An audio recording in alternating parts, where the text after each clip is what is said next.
Well, to discuss what all of this means for young people in particular, joining me now is Australian National University's lecturer and demographer Liz Allen. Morning, Liz.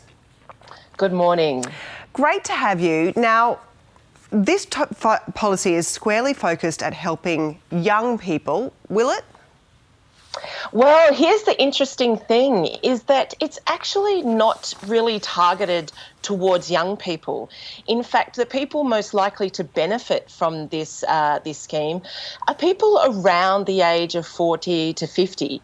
And in fact, that sits with what we know about home ownership rates and so on. The reality is in Australia that if you're under 50, not just a young person, under 50, the likelihood of you owning your own home or working towards owning your home is enormously low. Rates of home ownership, particularly for people under the age of 45, has been declining substantially over time. And generation after generation, we're less likely to own our own home and so on. And this filters through to what it's like not only to raise a family, but the security that we find ourselves in older age. Well, you're right. This is so important because really the biggest predictor of your quality of life in retirement is actually whether you own your own home or not. Indeed, and we see that sit alongside transferences of wealth and growing intergenerational and intra-generational inequality.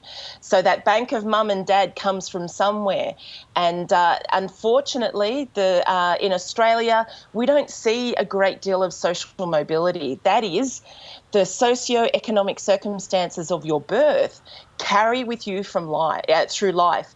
So there's no getting a go if you have a go. If you're born poor, you're going to live a life of poverty. And housing alongside of education and health those are great opportunity levers that provide a leg up, if you like, to level the playing field. Okay, so the policies that we have seen from both major parties in this election, do you think that either of them are really going to shift the dial on helping younger people break out of that trap and actually start to own their own homes earlier? Housing affordability in this country is dire.